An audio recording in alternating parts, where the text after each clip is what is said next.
5 application oo kaa caawin doona waxbarashadaada haddii aad tahay arday jaamacadeed ama arday secondary ah.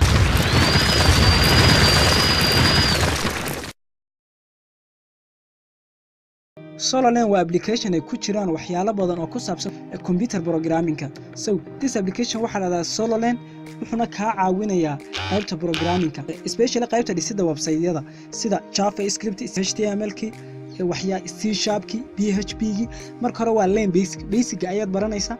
So waxa ku xiga waxyaalaha coding challenges-ka waa su'aalo la isweydiinayo oo maxaan ku idhaahdaa lagu ogaanayo heerka ay taagan tahay aqoontaada qaybta coding-ka. wuxuu leeyahay sidoo kale latest editions using memory pointerski waxa fahmi kara ardayga really IT-ga ah. Bootstrap-ku really waa language lagu qorxiyo website dhisidda website-ka. haddii aad website sameynayso Bootstrap wuxuu kaa caawinayaa inuu website-kaagu noqdo mid qurux badan oo soo jiidasho leh oo smooth ah.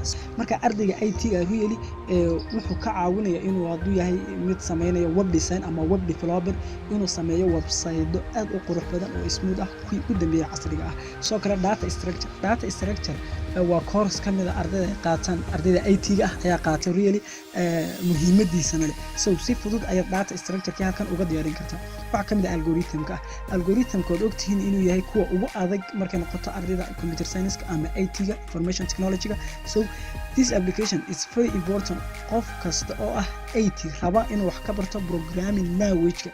So algorithm-kana waad ka diyaarinaysaa. soo kale wuxuu leeyahay bitwise operationska waa waxyaalihii aangeedkii orgeedkii isku bedelintii decimal to binary hexadecimal waxyaalahaas. marka qofkii IT ah ayaa fahmi kara. waxa ka mid ah C language-ku really waa course ay dhigtaan ardayda IT-ga ah ay project-ka ku sameeyaan. waa waxyaalaha lagu sameeyo sida gaming-ka oo kale. So waxaad ka dhigan kartaa C language-kii u dambeeyay way kala horeeyay versionada hore ayaa jira balse C language waxaad baran doontaa really kuwii u dambeeyay ah koorasyadii oo dhammaystiran oo exampleskeeda fiidiyoyadii nidaamkeeda. machine language-ka oo dhan ayaad ka dhigan doontaa.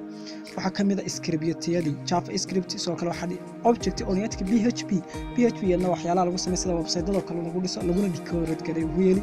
So waxyaalahaasoo dhan ayaa ku jira. waana application muhiimadiisa leh qof kasta oo doonaya inuu programming language-ka wax ka barto ayuu application-kan muhiim u yahay. marka application-ka waxaa idiin soo dhigi doona description-ka hoose halkaas ayaad ka download-garaysan doontaa. Khan Academy waxaan ku ogeynaa oo kaliya inay leeyihiin website aad u caana kaasoo ay arday ka badan 60 milyan oo qof ay ku xidhan yihiin. soo kale waxay leeyihiin channel iminka waxay soo kordhiyeen application-kan waxaa la yiraahdaa Khan Academy. waxyaalihi aad uga baahnayd channel-ka ama aad uga baahnayd website-ka ayaa lagu soo koobay halkan.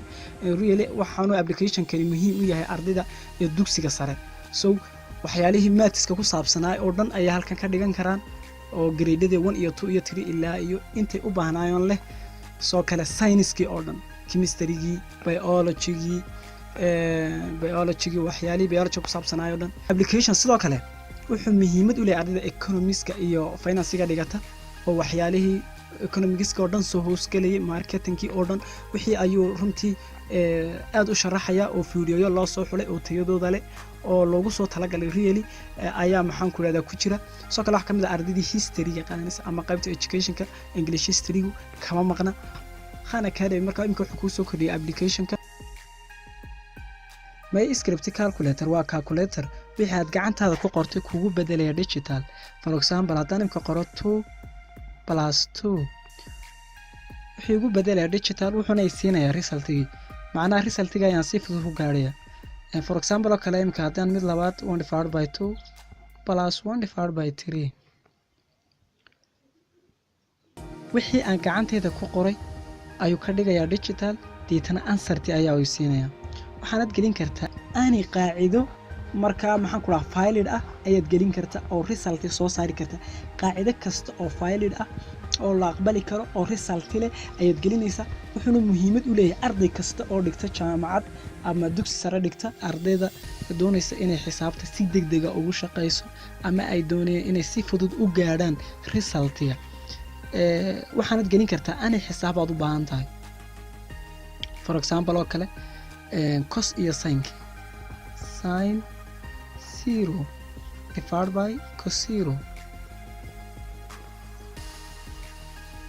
yes qaacido kasta oo valid ah oo sax ah oo aqbali karo ayaad gelinaysaa resultina leh oo shaygaad gelinaysaa waa inaad garanayso inuu result ka soo saaray okay so MySQL calculator waa calculator aad u muhiim ah digital ah kuwii ugu dambeeyay ah waxaan idin soo dhigi doonaa description course ayaad ka download kartaa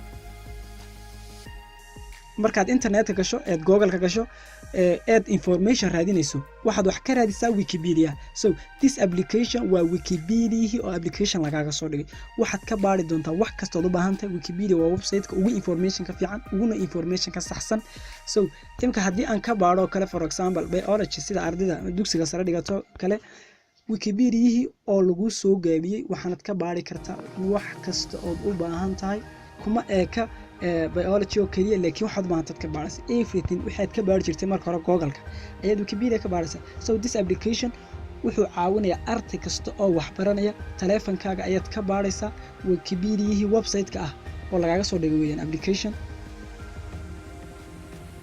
Spotlight waa application really muhiim ah qof kasta oo diyaariya luqadda Englishka ama qofkii raba inuu luqadda Englishka wax badan ka barto ayaa application-kan caawinaya for example application-ka waxyaalo caan ku yahay waxa kamid ah qoran oo dejisan ayaa waxa lagu raacinayaa audio-giisi ayaa dhageysanaysaa sida qoraalku u akhrismayo really waxyaalaha luqadda ugu muhiimsan waa how to pronounce qaabka aad ugu dhawaaqayso so that this application wuxuu muhiimad u leeyahay qof kasta oo doonaya inuu luqadda Englishka wax badan ka barto for example topic oo horeeya ayaan ku dhufan karaa topic markaan ku dhufto really mid aad u badan weeyay so halkaan hoose waxaad arkaysaa inay kugu qorantay calaamadii sida markaad music furayso kale imka tan furo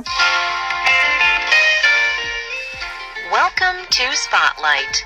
I'm Liz Wade. saasoo kale ayay kugu akhriyaysaa adiguna waad dhegeysanaysaa marka waxaad ka dhismaysaa pronunciation-ka waxaad si fudud ku baranaysaa erey kasta sida loogu dhawaaqo adigoonan dictionary eegin oo erey u eegin cashar kasta dhagaha umad gashanaysaa waana daalacanaysaa qaabka qofku u akhriyayo this application waa mid aad ugu muhiim ah arday kasta oo raba inuu luqadda Englishka wax badan ka barto